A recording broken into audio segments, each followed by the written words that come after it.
Family, नमस्कार, प्रणाम। कैसे आप सभी? उम्मीद करती हूँ बहुत बहुत अच्छे होंगे अपने घरों में। हम भी बहुत अच्छे हैं। मैं रजनी एक बार फिर से आप सभी का अपने चैनल में स्वागत करती हूँ।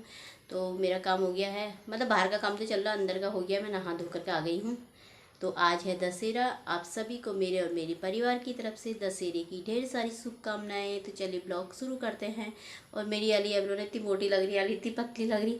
मैंने पता अप्रैल में एब्रो बनाई थी, तब से अभी तक नहीं बना रखी है। मैं सिर्फ प्लगर से सही कर लेती हूँ। 4-5 महीने हो गए, बावरे थे। अब सीधे करवा चौथ में ही बनाऊँगी। तो चलिए फिर ब्लॉग में बने रहिए आप मेरे साथ।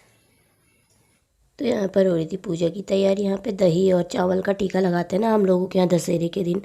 दशहरे के त्यौहार को बहुत बड़ा त्यौहार माना जाता है। तो यहाँ पे रियाला टीका भी निकाला है और रोली बाती है। उसमें जो बोए थे ना हमने, वो हरेला काटेंगे उसको। पर यहाँ पर हो रही है अब हमारी पूजा। फिर उसके बाद एक दूसरे को हम टीका लगाएंगे और जौ चढ़ाएंगे।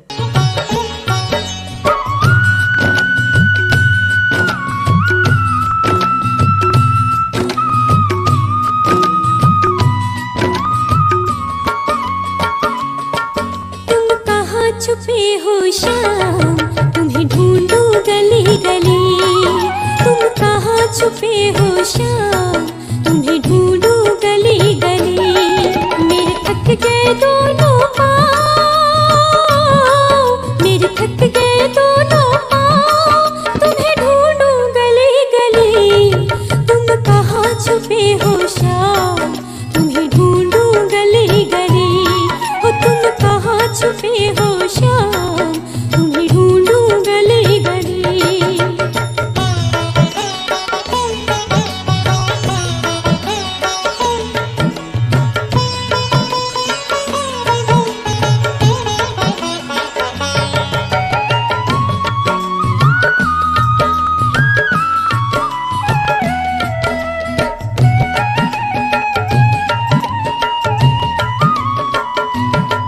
तुम्हें ढूंढ ही लूंगी सवरिया, ले जाऊंगी जमुना पार।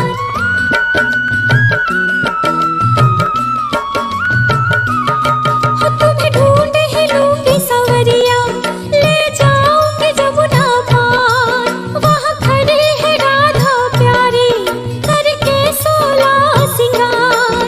अब दरस दिखा घनश्याम, हो अब दरस दिखा घनश्याम। मैं थक गई खड़ी खड़ी। तो हमने एक दूसरे को टीका लगा के हरेला चढ़ा दिया है। तो यहाँ पे आज ना दशहरे के दिन हमारे यहाँ बहुत बड़ा त्यौहार माना जाता है। बकरे कटते हैं, जिनकी बहुत बड़ी फैमिली होती है ना, तो बहुत धूमधाम से मनाते हैं। पर हम छोटी सी फैमिली, हम आपस में कर देते हैं। फिर सब दूर दूर रहते हैं ना, तो इसलिए। तो अब यहाँ पे मैं बाहर से दिखा रही थी आपको। यहाँ पे ना गेट मतलब बंद है, 2 दिन से बन के तैयार हो गया। अब इसमें टाइल्स 1-2 महीने बाद लगाएंगे हम। तो अभी इसे मजबूती के लिए हमने कहा 2-3 दिन तक ना बंद रहना देंगे इसे। और सामान ना सारा इधर उधर बिखरा पड़ा है, और घर को मैनेज करना सच में इतना आसान नहीं होता है। तबीयत ख़राब हो रही है ना, फिर भी काम सारे करने ही पड़ते हैं। गला बैठा हुआ है मेरा। और यहाँ पे बन गए, फिर दिन का टाइम हो गया था। मेरे चावल, हरी सब्जी बनाई है मैंने। यहाँ पे ये मिर्ची भून रखी है, आलू की चटनी बनाई। गोरखाली चटनी होती है ना, बहुत टेस्टी होती है। कभी बना के देखना आप लोग। आलू प्याज की, तिल की चटनी, सफ़ेद तिल। और ये दाल बनाई, ये दिन का खाना है। सुबह पूरी पूरी बनाई थी, ज़्यादा नहीं बनाई थी, कम ही बनाई थी, क्योंकि गला भी बैठा हुआ है। गले में भी दर्द, जुकाम जैसा हो रखा है ना, तबीयत सही नहीं है। फिर यहाँ पे दिन का टाइम हो गया था। दिन के टाइम पे फिर मेरा खाना खा रहे थे हम लोग। खाना बन गया था, सब यही बनाया था मैंने। और कुछ भी पूरी वूरी कितने भी बना लो ना, फिर भी दाल चावल खाने का मन कर ही जाता है, क्योंकि दाल चावल के बिना ना बिल्कुल अच्छा ही नहीं लगता है। पूरी वूरी चढ़ाने के लिए मंदिर में बनाई थी। पूरी बड़े तो थोड़ा ही बनाया था आज मैंने, क्योंकि परसों भी बना ही रखा था। फिर बहुत ज़्यादा चिकनाहट बहुत ज़्यादा हो जाती है ना, तो इसीलिए सिंपल खाना बना लिया था। हरी सब्जी, पतिदेव। कल वहाँ महिला संगीत था पहाड़ में, भाभी की बहन की शादी थी ना, मतलब महिला संगीत था। वहाँ गए थे। तो वहाँ से रास्ते से इतनी 5-6 हरी सब्जियाँ की गड्डी ले आए थे। मैंने कहा बाप रे, इतनी सारी क्या ले आए, ख़राब हो जाती। फिर रखे रखे 2 बना, वो सब पन्नी में बात करके फिर फ्रिज में रख रखी, ख़राब ना हो करके। फिर यहाँ पर शाम हो गई थी। शाम को फिर शादी, रात को बारात थी आज। वहीं भी भाभी की बहन की तो देहरादून से बारात आ रही थी, तो रात को ही चले गए थे वहाँ पे। सुबह को, अगली सुबह को आ गए थे। अभी आ गए थे, वॉइस ओवर कर दी जब ना, तो आ गए थे। तो ये बारात में चले गए थे। अब रात को हम दोनों जने माँ बेटा थे। दिन का खाना भी हमारा बचा ही था, तो हमने कहा देखेंगे वही खा लेंगे।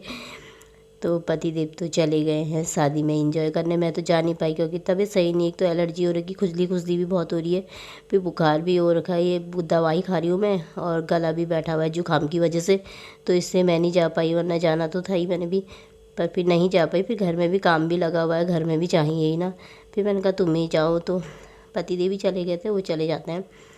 तो यहाँ पर फिर मैं बना रही थी 2-4 पूरियाँ बना रही थी रिसू के लिए। मैंने कहा इसको खाने का मन कर रहा था, मैंने कहा दिन का खाना रखा ही है, बाकी 4 पूरी बना देती हूँ, उसके लिए अपना आप खा लेगा खाना। और अभी कलर भी ऐसे ही पड़ा है, सीढ़ी में ऐसे ही रख रखा है, क्योंकि ये यहाँ भी करना है, मंदिर में भी करना है, सोच रहे पूरा मंदिर का सब खाली करना पड़ेगा, मंदिर की थोड़ा सफाई भी हो जाएगी।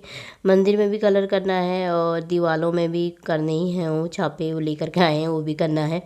और सामान सब ना इधर उधर पड़ा है, क्योंकि बाहर मट्टी मट्टी जैसी हो रखी है ना, काम भी लग रखा सामने भी, फिर अपने अंदर भी गेट का उससे भी दुकान में वहाँ पे स्टोर में सीमेंट रखा है, सारा धूल मट्टी जैसी हो रखी, सारा ऐसा हो रखा है ना अंदर बाहर, मतलब अजीब सा ही जैसे होगा। अब सारी सफाइयाँ करनी है, अब ना इकट्ठे बहुत सारी सफाइयाँ करनी। तो यहाँ पे मेरी पूरियाँ भी बन गई है, और अब ना सुबह शाम बहुत ठंडा होने लगे, अब तो पंखे हम लोगों के तो ना बंद ही हो गए, नहीं चल रहे बिल्कुल। तो दोस्तों अभी बजे हैं शाम के 7:30 और खाना मेरा सारा दिन भर रखा ही है, दिन का खाना मतलब सब बच रखा है, थोड़ा थोड़ा बचा है। मैंने रिसू से बोला, मैंने कहा कुछ खाना है कि इसी को खा लेंगे, क्या 2 ही जने हैं, क्योंकि पापा उसके शादी में चले गए तो दोनों माँ बेटा हैं आज। तो कहने लगा नहीं मम्मी मेरे लिए 2-4 पूरी बना दो, तो कढ़ाई तेल की रखी थी, सुबेरे की तेल रखा उसमें, तो मैंने उसी में उसके लिए 2-4 पूरियाँ बना दी और उसको खाना दे दिया है साग के साथ, वो खाने लग गया है। और मैं तो देर में खाऊंगी थोड़ा, क्योंकि टाइम है अभी, मैंने कहा तब तक मैं सीरियल देख लेती हूँ और उसी के साथ अपना ब्लॉग भी समाप्त कर देती हूँ। अगर आपको मेरी ब्लॉग पसंद आते हैं ज़रा सी भी, तो प्लीज़ मेरे चैनल को लाइक कर देना और कमेंट करके बताना आपको आज का ब्लॉग कैसा लगा। और जो भी चैनल पर नए आते हैं तो प्लीज़ मेरे चैनल को सब्सक्राइब कर देना। फिर मिलेंगे अगले ब्लॉग में, तब तक के लिए बाय दोस्तों, अपना ख्याल रखना, और आप सभी को एक बार फिर से विजयदशमी की ढेरों शुभकामनाएं।